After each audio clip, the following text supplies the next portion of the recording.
Welcome to the City of Douglas Mayor's Junior Council. This meeting will serve as our regular meeting for September 19th, 2019. I would like to introduce Pastor Christian Coucil for our invocation.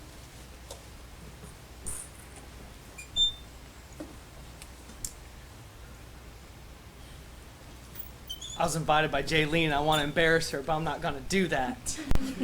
But we're proud of her. Let's pray. Dear Heavenly Father, we thank you for this night. God, I thank you for these students and God, how you are leading them. I thank you that they have this opportunity to practice these things, to take part in these things. God, and I pray that you would direct each one of their lives, God, that you would direct their steps, God, that you would help grow and develop them as leaders, as teenagers, as citizens, that whatever they do in life, God, that they would contribute to society, that they would use the gifts that you've given them to do great things. Lord, I pray for this meeting. Lord, I pray that all that is said and done is honoring and glorifying to you. And God, I pray that you would pour out your favor upon each person here and upon this town, God. And may you be glorified in all things. God, I pray this in the name of Jesus Christ. Amen. Amen. We will now be led by the ambitious young men for our Pledge of Allegiance.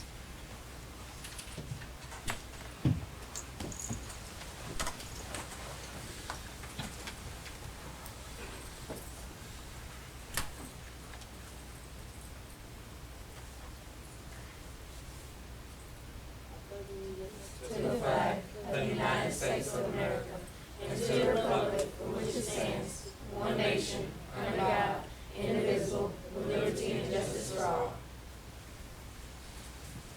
You may now be seated.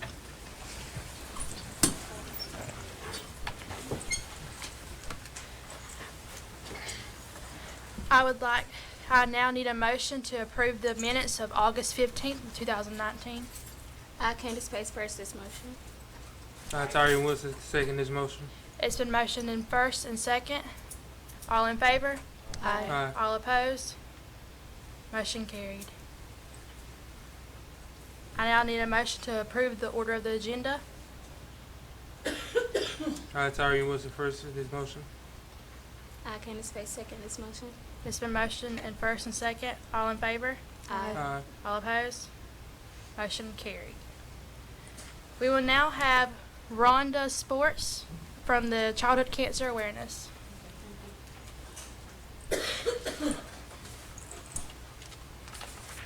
First of all, thank y'all very much for having me. I actually Googled this group and I checked out your Facebook page, and I'm very impressed with the qualifications and the expectations and all you have to go through to become a part of this group. So I'm very impressed and I admire you for what you do.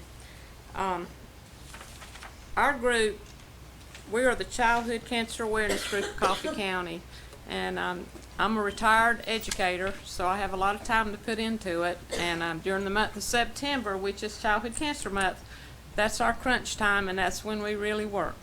And we are full blast at it this month. Have y'all seen our t-shirts? I wore it so to make sure you see it, but the saying on the back is, you know, it's not the size of the dog in the fight, it's the fight that's in the dog. And these children are little dogs with a big fight. You've all seen a little chihuahua that will eat you up, and you've seen a big dog that's going to lay there and be lazy. Well, these are all little chihuahuas, and they put up a fight.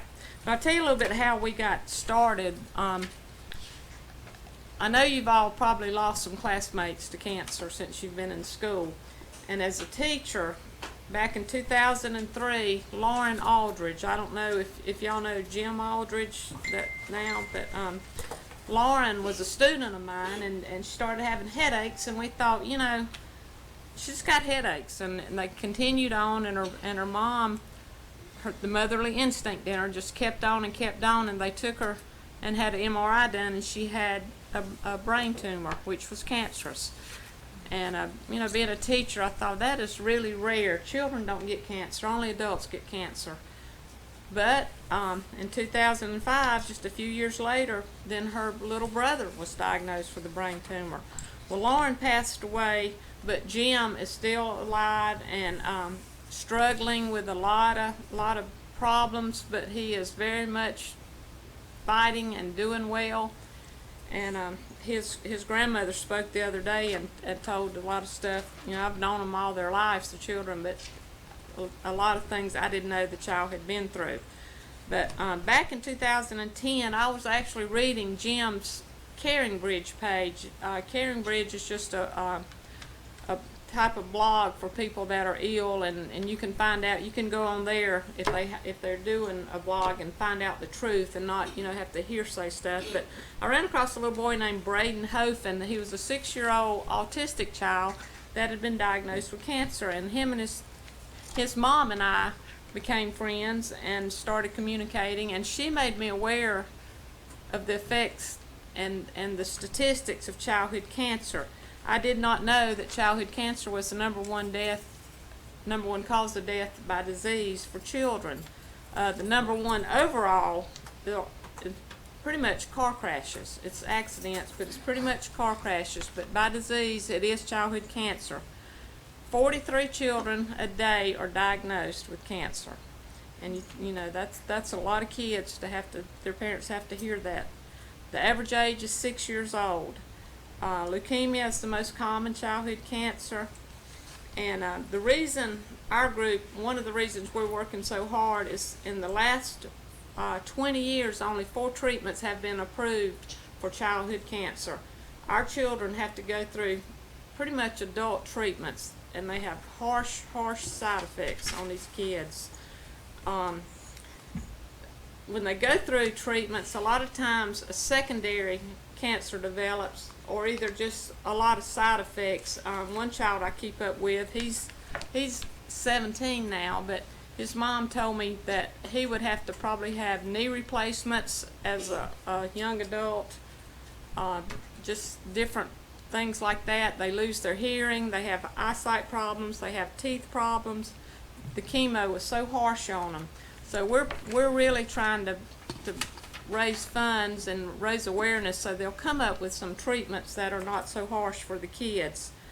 60% of these children will have secondary effects such as that. The National Cancer Institute spends less than 4% of money raised goes to childhood cancer. It goes to more of the adult cancer, so we're trying to get that changed.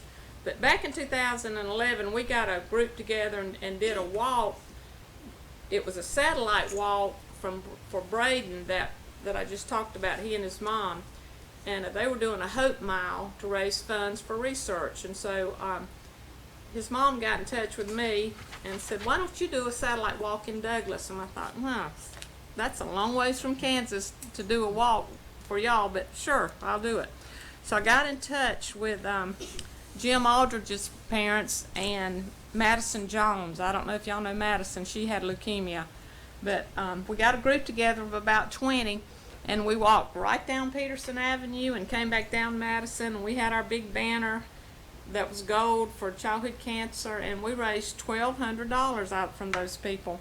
And we sent it to Kansas, and we were the second highest fundraising group that they had. And I thought, that's pretty good being down here in Georgia.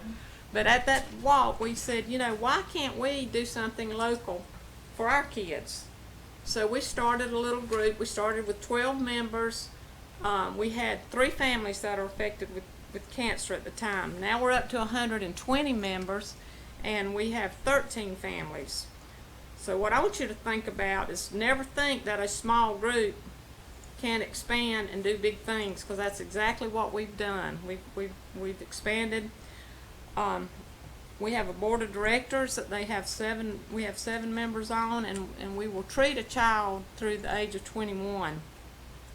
We now have a mission statement, and we are tax deductible for donations, and we've just really expanded and doing a lot. I know from reading your pages, your Facebook page and all, you do a lot of volunteer work. Well, our group is strictly volunteers. There are no paychecks written. We pay for our t-shirts. I've used up 2 tanks of gas delivering t-shirts and picking up donations, and none of the money that we raise goes to any of us. It goes strictly to the families.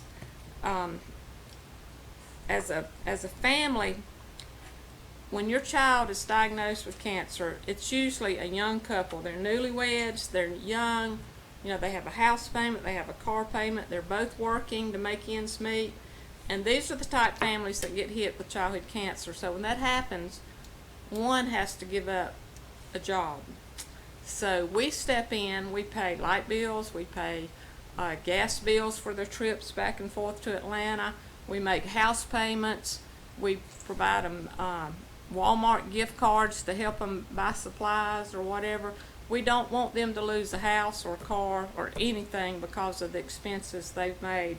Last year we wrote out over $150-something thousand. We dispersed that for these families in Coffee County. We treat the families in Coffee County and any county that touches Coffee County. So we have a big area that we work, but all our money does stay local. A volunteer is offering something that is not required nor obligation. That's what y'all do, and that's what we do. So it's a rewarding thing that we do. We feel good about it. We've had so many of these families tell us that they would never have made it without our help. But what we rely on are donations from the community. And we've got some fundraisers going on I'll tell you about. Who went to the football game last Friday night? You might have seen cupcake sales going on. We sold about 800 cupcakes. And that was, we all bought the cupcakes and then we sold them and the money went back. But after all the icing was melting off of the tops of them, it was so hot. I think next year we're going to sell snow cones. I think that'll be better. But our biggest fundraisers are our t-shirts, and we have them. If y'all don't have one and would like one, down at where the Taylor Piano Company is, the old All-Star Athletics, you can walk right in and buy one. And we've got plenty. We've been selling out, but we get them replenished immediately. But we've got plenty of t-shirts down there. We've got bracelets, $1 a piece, but I did bring y'all all a bracelet that has our little saying about the big dog on it. And coming up, well, we got a golf cart raffle too, which your parents might be interested in the golf cart, but if you're a Georgia Bulldog fan, you'll really like this golf cart. It's red and black, but we're selling these for $10 a piece. But we've got coming up the 27th on a Friday, and I know y'all will be at school, but it goes on from 9 to 6. But you ought to just come to Central Square and walk through and see what kind of donations we get from this community. We're going to have little puppies to auction off. We've had a miniature donkey donated. We've got tools. We've got big baskets of all kind of stuff. We've got gift certificates. We've got little cars for kids to ride in, all kind of toys. All the pet places around here donate certificates for your pets to get groomed, and baskets of toys and all of that. But you will be amazed. There's over 800 things there. So just come and walk through. It doesn't cost anything to walk through, but if you're like me, I bid on about half the stuff in there, and then pray I don't win it. Anyway, that's Friday the 27th, and then Saturday the 28th we will have a live auction where you come in and you sit down for a dinner, and you bid. They'll bring stuff out on the stage, and those are some big items. We have like covered trailers and playhouses, and we have all kind of sports paraphernalia.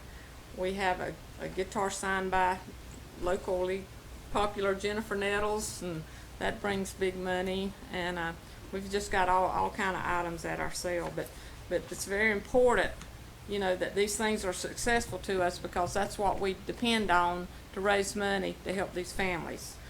You know, y'all are young. You don't have, you know, money to spend or whatever, but there's ways you can help these kids. And I know y'all like to volunteer, and it's probably a little late to get you involved this year, but next year, get in touch with us because we put, you know, the gold ribbons you see all over town. Kids, you know, we had volunteers to do that, and like selling the cupcakes, we use volunteers to do that, and a lot of those were high school students. But you know, there's a lot more that goes on that we could use your help doing. One thing that I do, and some people can't do this, they're too queasy, and I don't like it, but donating blood. Some of you aren't old enough, but so many of these children need blood transfusions, and there's a little girl, Braylon Hughes. I don't know if y'all know any of these children, but she's from Hazelhurst, but she has to get transfusions a lot. I'm like, what kind of blood does she need? I take mine, just take it. I don't care. You know, you feel so sorry for these kids, and but that is one very important thing that we got to get people doing is donating blood. And the other thing is just prayer. Ashton Morgan, are y'all familiar with Ashton? I know some of you are. His mom is principal at Indian Creek.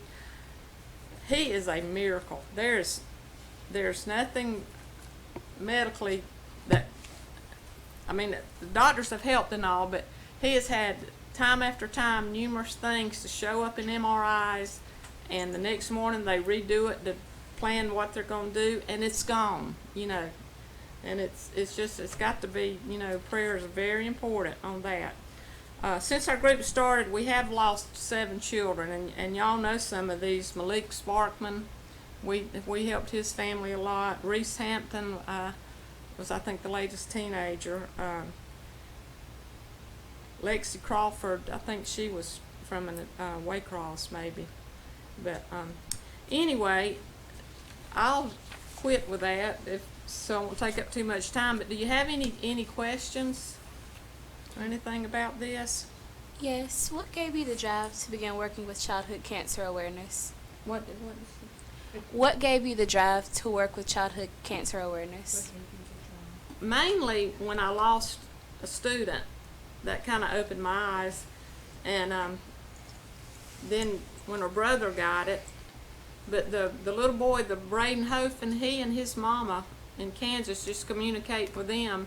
And she inspired me so much. She worked so hard. She was an educator but had to give up her job when he got sick.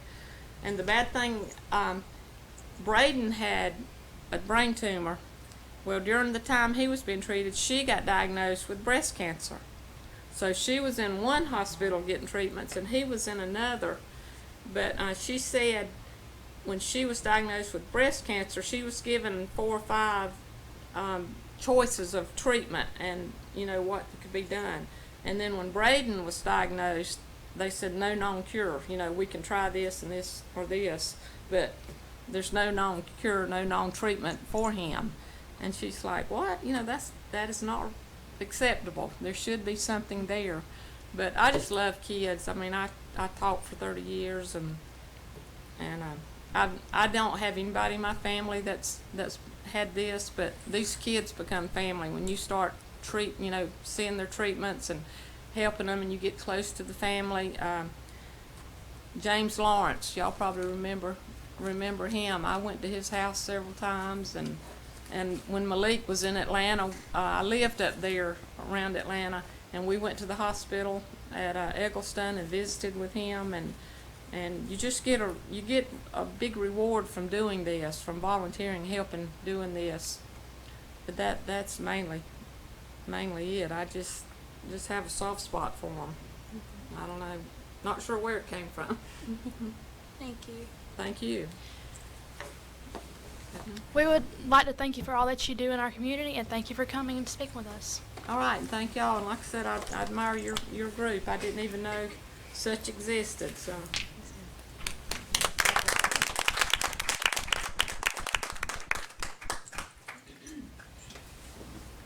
Now I introduce our coordinator, Denitra Williams.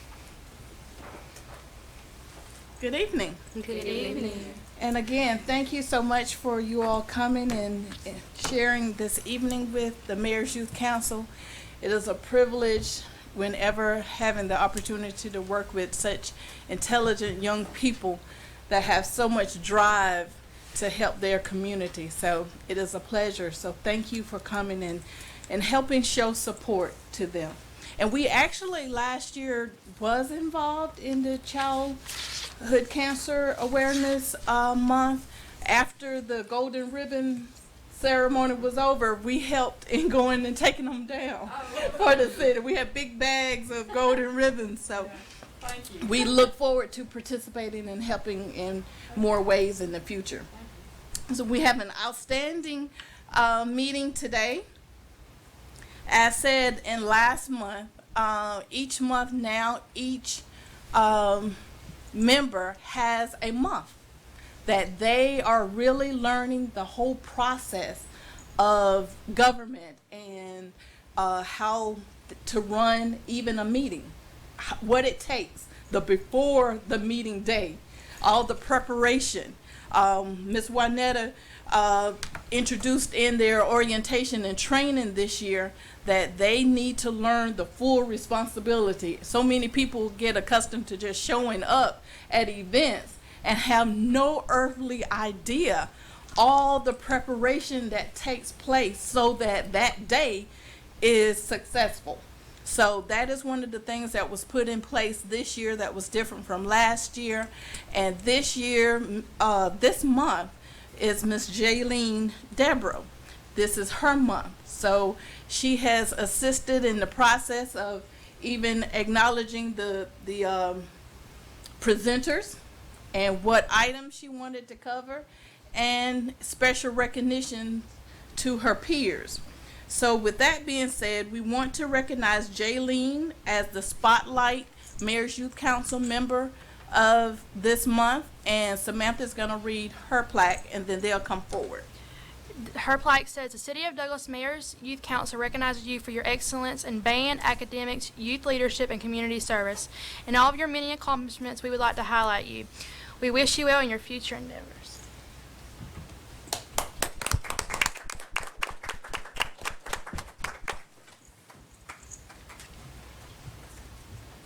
So anybody that wants to take pictures, you all can come and stand. Because to stop mine from making noise, I shut mine off. So it's good. Anybody have their phone ready to take? You come on. You can come and take a picture. No, I gotta cut it on. Okay. Picture and send it to you. Yeah, thank you, Ms. Klein.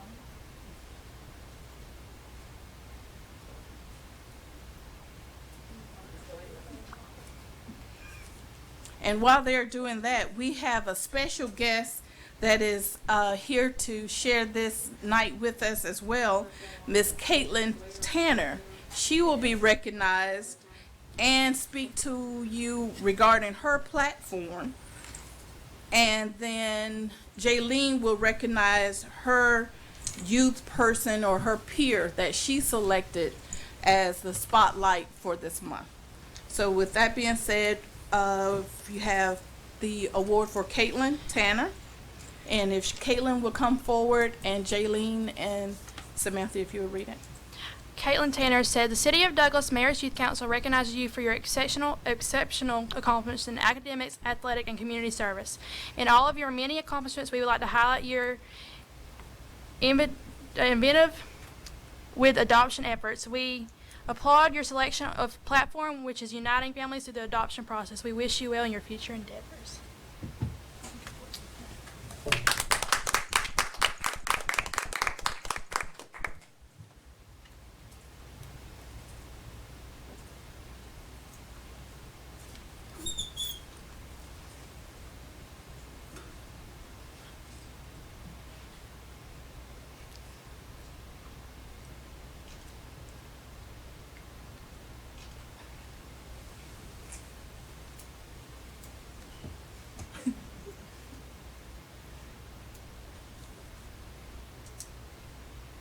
And Caitlin, if you would just come to the podium and tell us a little about your platform. And then after Caitlin, Jaylene will announce her Youth Spotlight selection. Thank you all for having me speak with you about my platform, Option Adoption. I'm honored to be Miss International City's Outstanding Team this year and will be competing at Miss Georgia in June. I want to briefly tell you how I ended up here in the Miss America system as a prelim winner. This journey began for me in January of this year. I love to play piano and I love to compete in everything from sports to music. I started looking for piano competitions and could not really find anything locally, and somehow I stumbled into Miss Georgia's Outstanding Teen competitions. Talent is a primary component in these competitions, along with the interview and onstage question. I entered my very first pageant at Miss Troup County, and I placed first runner-up. Soon after, I went on to compete at Miss Albany and won. That earned me a trip to Miss Georgia this past June, and it was a very fun week filled with some amazing young women. I managed to pull out a top 12 for Miss Georgia, and now I have the fever. As a part of these competitions, each person is required to form a platform over a topic of their choice. There are many different topics to choose from, and I chose the topic of domestic infant adoption. I competed in the first prelim at Miss Warner Robins and International City this year, and managed to win there. With this new title, I'm going to have a great year full of service, speaking engagements, and promoting my platform about adoption. Miss America's national platform is the Children's Miracle Network Hospitals, and they have lots of fun opportunities to help support the children requiring hospitalization for illnesses all over our state. These competitions are definitely not judged on beauty, but instead how you make a difference with your platform, how much you volunteer, and who you truly are. I'm telling you all of this not to talk about what I have done, but to show you how this system can impact your lives and the lives of others. Take the first step and you won't regret it. It is a great organization that has helped me become more comfortable with public speaking, playing piano for audiences, and it has allowed me to make friends all over the state of Georgia. Trust me, if you ask my friends and even my family, they will tell you that they would have never guessed that I would be competing in pageants one day. To be honest, I would have never thought so either. However, once I began, I realized how owning your own title can make a difference in your social work. With the title comes a voice, and you can use that voice to make a change in your community, state, country, or even the world. If I can do this, any girl that has an interest in earning scholarships and having fun can do this too. Owning a title and a platform allows you to have a greater voice concerning something that you want to promote or change, and your platform will be even stronger if it is heartfelt. My platform is called Option Adoption, dealing with domestic infant adoption, which is when a newborn baby is adopted by an adoptive family or parent in our country. There are some things that you might not be able to tell about my family just by looking at us. My parents are not my biological parents, and neither is my younger brother. However, my family loves me just the same as any biological family would love their child. God placed me in this family for a reason. The issue of adoption is very dear to me, as I am adopted. My mom and dad have shared my adoption story with me, and I feel that it shows there is a plan for each and every child, whether biological or adopted. My parents tell me how many things had to fall perfectly into place for our lives to come together, from getting the adoption profile halfway across the country by local mail within 24 hours, to me being born unexpectedly early and my parents having to call my grandparents at the airport to announce my arrival. Most importantly, my birth mother had a heart for adoption and gave me the most precious gift of life. God had a plan for me and my family. My mother told me once when I was very young, "You complete our family, and I'm so grateful you made me a mom." If my birth mother had chosen any other option besides adoption, I wouldn't be here speaking with you all today. 3.5 years after my adoption, my younger brother was adopted into our family. Growing up, we have always known our adoption story and take pride in it. I plan to expand and further my platform by sharing my own personal experiences. My best friend did not even realize that I was adopted until we were 10 years old. The idea for my platform was finalized for me the day I was invited to serve as a page at our state capitol. On this special day, the heartbeat bill was being passed. As you all know, this bill eliminates the option of abortion after a fetal heartbeat is detected. As I learned more about the bill, I realized that many women throughout the state of Georgia would need to have more education about adoption, since there are less options to choose from now. Having my own personal story made choosing a topic for my platform easy. My platform, Option Adoption, promotes adoption to both expectant mothers considering adoption and also to the community surrounding the process, while helping to seek funding for families trying to adopt. According to AdoptionBeyond.org, an estimated 1 million children in the United States live with adoptive parents. Most everyone knows a family created through adoption. The stigma that adoption may have once had has lifted, and 99% of adopted children know the story of where they came from and who they are. There is no exact national statistic on the number of families waiting to adopt, but estimates place the number at about 1.5 million couples per year hoping to complete their forever family. Advocacy for adoption in Georgia has helped our state laws become more adoption friendly so that all parties involved have closure more quickly. More laws have been made in the past few years that make it easier for families to adopt in Georgia. With more education for hospitals and expectant mothers, more children could be placed directly with adoptive families rather than in the foster care system. With these favorable statistics and recent legal changes, there is an open avenue to promote this platform and gather support and momentum for adoption. If you would like to learn more about this cause, I can direct you to resources. Some of the avenues I am working with are Covenant Care Adoption Agency, a statewide agency supporting expectant mothers and families waiting to adopt, and there are many other resources I can place you with in contact that will help you in any way possible. If you would like to support my cause, there will be many fundraisers that I will be holding throughout this year. The closest fundraiser will be the Trail of Hope in November at Skidaway Island, and this is a 5K run with entry fees helping to support the cost of adoption for Georgia families. I will be holding other fundraisers throughout the year as well to help families in need our area.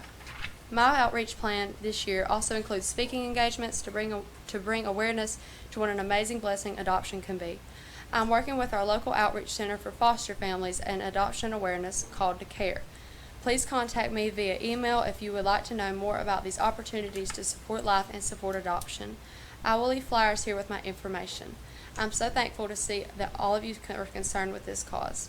Are there any questions that I need to answer? It seems that we have no questions. Thank you for coming and thank you for speaking with us. Thank you. Thank you.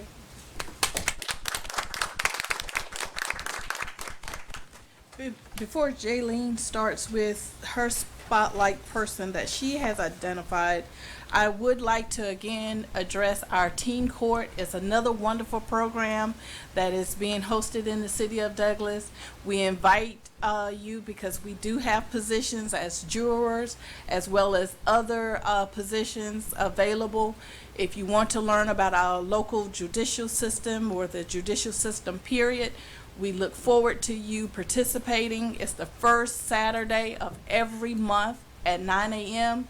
For more information or to complete an application, you may see Ms. Juanetta at the city here at City Hall, or you may contact me at 912-331-9398 for an application. We look forward to helping our young people become more aware of their community.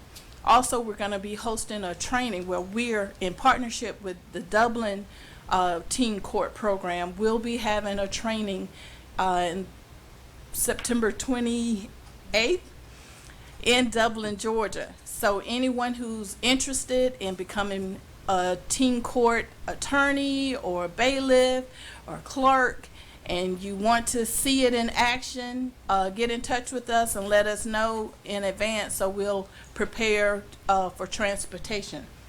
And in closing with my comments, I always like to leave our leaders with some words of encouragement this month.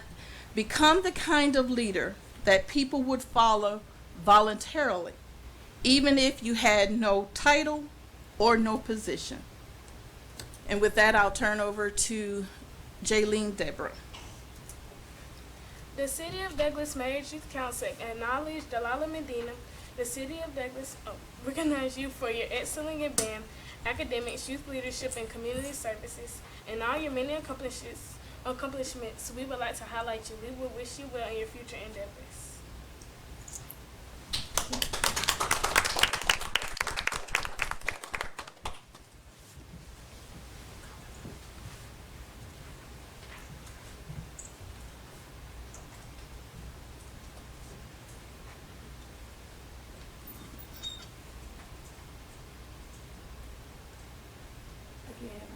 My phone off. Yours there. Well, I might could do a little something.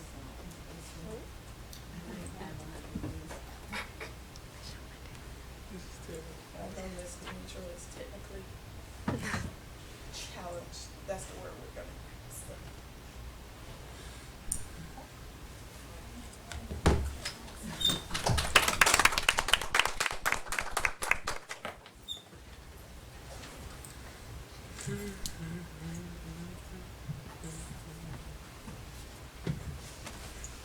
Next, we will have Ms. Simpson for our leadership building, leadership building discussion. Hello everyone. Hello. Thank you for this privilege to come before you and speak to you about leadership. As you said, my name is Tanji Simpson. I am the owner of E2 Coaching and Training, where I focus on personal growth development and leadership development. I truly believe that everyone has a purpose in life, and for us to actually achieve those things, we have to become aware of who we are as a leader and as a person, and then go after those things. So tonight, specifically, we're going to talk about leadership. That is one word that is often spoken, but has so many misconceptions. Whenever you say leadership, there are certain things that conjure up in your mind. For the most part, we're thinking about position, but that may not be necessarily what we're looking for. We may say, okay, I'm the leader as the council members, but what are you doing at that position? Are you having followers? So tonight we want to talk about some characteristics of leaders, and then also leadership. For first question that I have for the council members, how do you define leadership?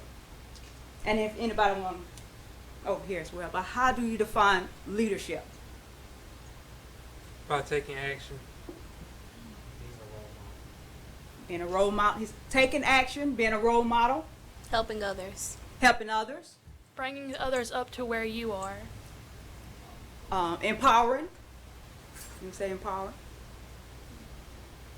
So collectively, what are you all doing as leaders? Being role models and helping others in our community. Collectively. Yes, ma'am. Yes, because you all are taking an active role as a youth. To see the youth, this type of organization is so encouraging. I know I'm going a little fast. I like to talk, but I am prior military. I did 20 years in the military, and then to come back, I'm from here, and to come back and see how the city is changing, and to see the youth taking more active role is very encouraging, because we don't want to wait till we go off to learn about leadership. Leadership is something that I really stress should be taught at home and help us understand, because the youth is going to take over. So if we don't start now in the home, that's you doing all that clicking. If we don't start now in a home developing our youth, then what do we have next?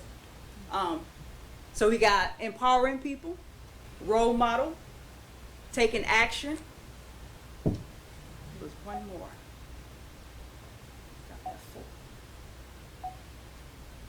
So with that, that's the leadership. What characteristics do we have as leaders? What are some vital characteristics to have as leaders? Accountability. Accountability, Being respectful. respectful, responsible,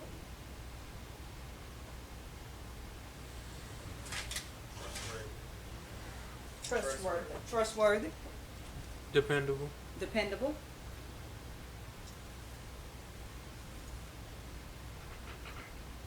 anything else? What about a quick thinker, creative? That's abilities. Committed. As leaders, those are qualities that would shine, because you're not only leading yourself, you're leading other people. Sometimes we get so caught up in ourselves with a persona that we want to put forth, but as leaders, the goal is to make an impact in someone else's life, not necessarily just your life. The leader is always looking to be out front. If you don't have anyone following you as a leader, then guess what we're taking?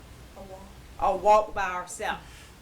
We have to set that, we have to be that role model. We have to be the example, so we're always out front. And sometimes with that, you have to have that courage, because you may be the wave maker for somebody else. And as youth councils, you're coming in tonight you got your youth over here, and you setting the example of what can happen whenever you want to step out into the community and take an active role. And you have input in our city government, which is something that is different here in Douglas. Y'all all right? Y'all all right? So as far as that, okay.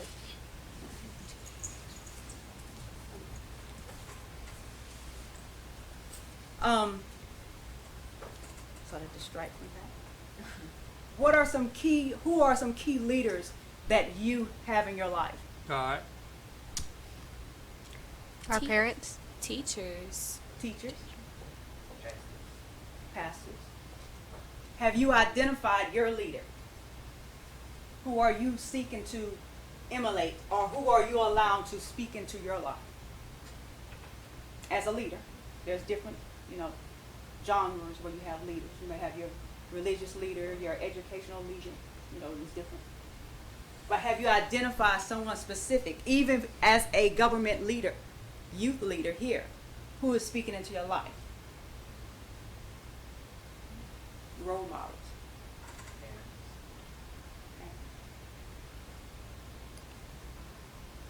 Now, the different characteristics that you put out there, what are the ones that you are really going after displaying? Because we can throw out characteristics, but as a leader, what is your strongest attribute as a leader? That's your strongest attribute. Willpower. Willpower. In what sense? This is self-reflection, self-awareness. As far as each individual, what is your strongest strength as a leader? Determination.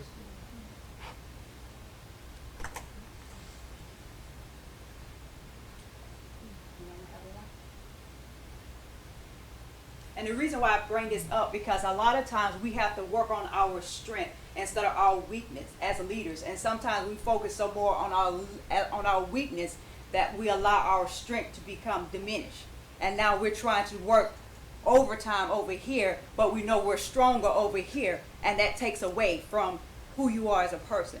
So that's why I'm asking you, what is your strongest attribute as a leader? My And voice. your voice. Yes, ma'am. Your voice. As in singing, or your message? My message. Your message.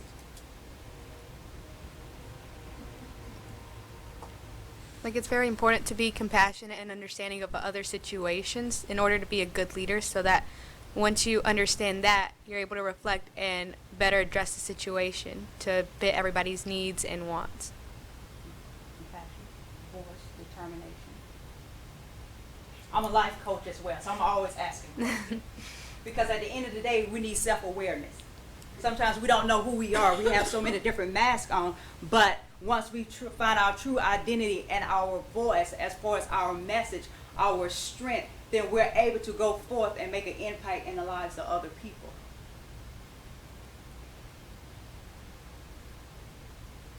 Any questions for me?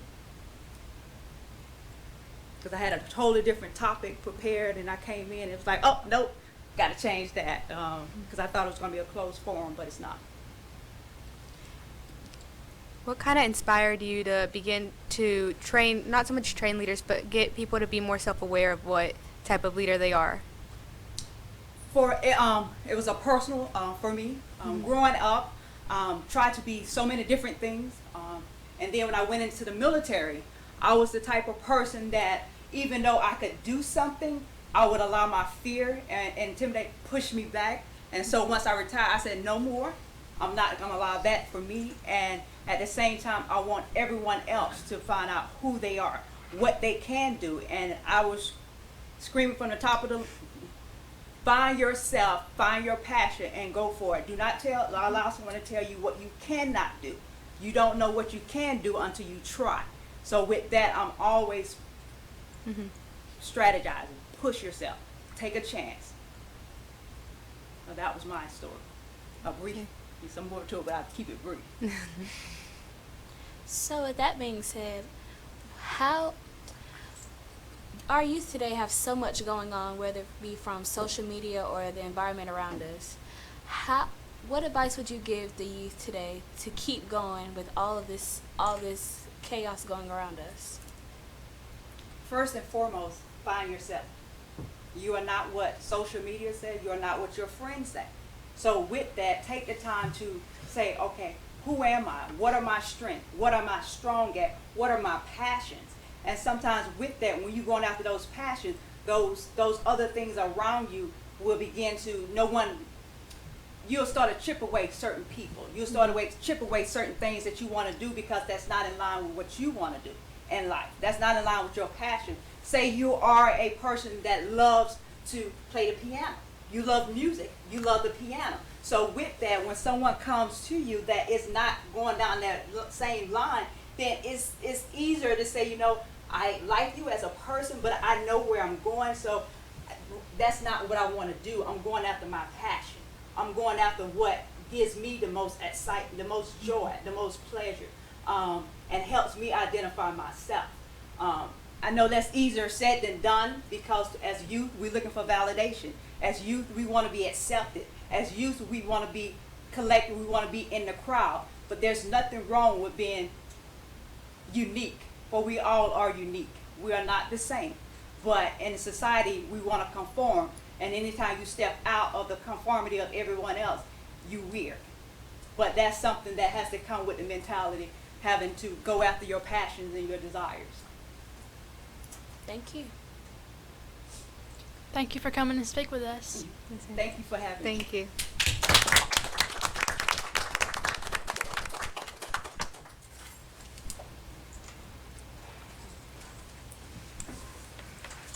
Next, we have Mr. Mike Bazell to come speak about the ambitious young men.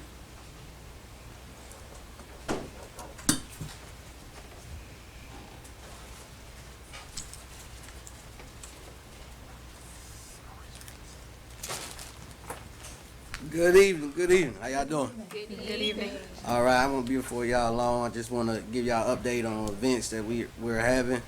The first event coming up in October, Fly Girls are having a Unity Day march. It's going to start where the old Atlantic Coast Bank was. If everybody's familiar with that, where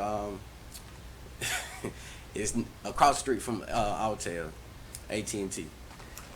So we're gonna start there on October 23rd, and she at 4:45. So bring a friend. You shouldn't come by yourself. Bring a friend, and let's pack the whole road up and march. This Unity March is basically just recognizing that we do have bullying going on, but we want to show people that we're unified and that we have each other's back. Okay. And then the next thing we have going on is October 26th. We had a party for the 9th graders and high schoolers last month. It was a successful event, I think. This time we're going to do something for middle schoolers. It's going to be from 6th to 9th grade, so also 9th grade, but with middle school involved. It's going to be another masquerade party, October 26th at the freshman campus, 7:30 to 10:30. You can buy a wristband in advance for $3. At the door it will be $5. You can contact me or contact Jessica Williams. You can contact her at the freshman campus or contact me by phone, 912-551-3035. And I think it'll be a successful event. Also, she has a mentoring program for 9th graders and up on Wednesdays at 6:30 at Georgia freshman campus. And I have my mentoring program from ages 9 to 18 on first Thursday of the month and fourth Thursday of the month from 5 to 7 p.m. At the Teen Center across the street from City Hall. All right, and that's basically what we got coming up for October.